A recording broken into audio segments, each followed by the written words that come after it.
Okay, let's explore the working memory model.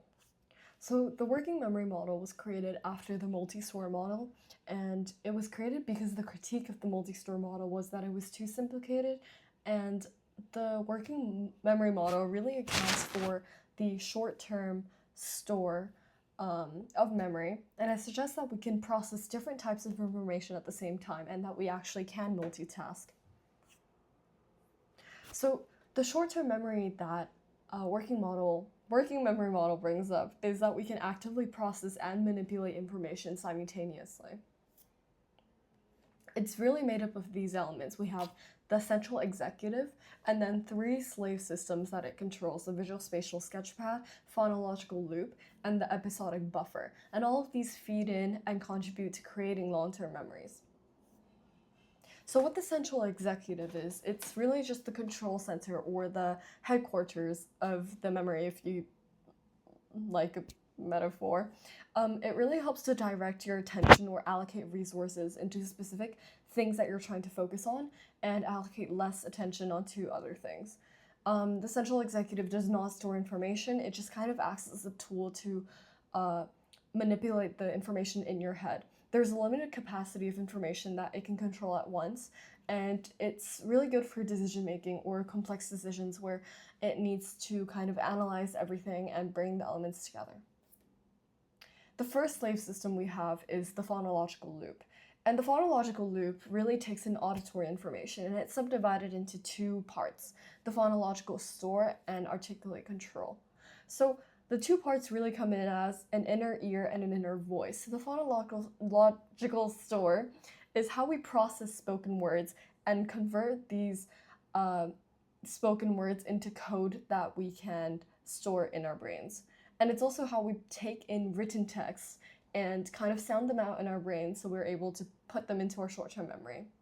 Articulate control is how we keep things there by doing maintenance rehearsal. So, how we repeat things within our own head to keep things within the phonological loop. And also, it's responsible for speech production and how you're speaking. The second slave system we have is the visual spatial sketchpad, and what that is really the inner eye. So how we're manipulating visual and spatial information, right? Because most people, unless you have, I think some people do have an exception to this and they can't create mental images, but most people can store and manipulate visual images and spatial relationships within their head. And I think some theories do suggest that these systems are also separated into one that is responsible for form and color of objects, and the second one that is responsible for location and movement in itself. And then the third slave system we had was actually added a few years after the original two were, and it's the episodic buffer. So, really, the episodic buffer takes and integrates all the information from the other two slave systems to create a comprehensive episode of what is happening.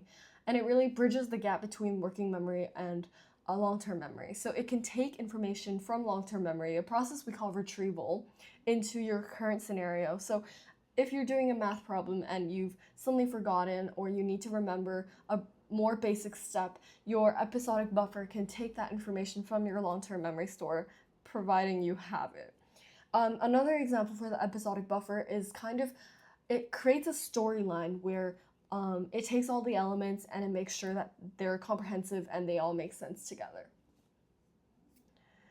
And this links in really heavily to cognitive load because it's the interplay of how the system works that allows us to perform things like learning, because the interconnection of these systems is how we're able to process information in a precise way and also retain it in a way that is accurate. So there's another video on cognitive load and more about cognitive load theory somewhere else on my channel.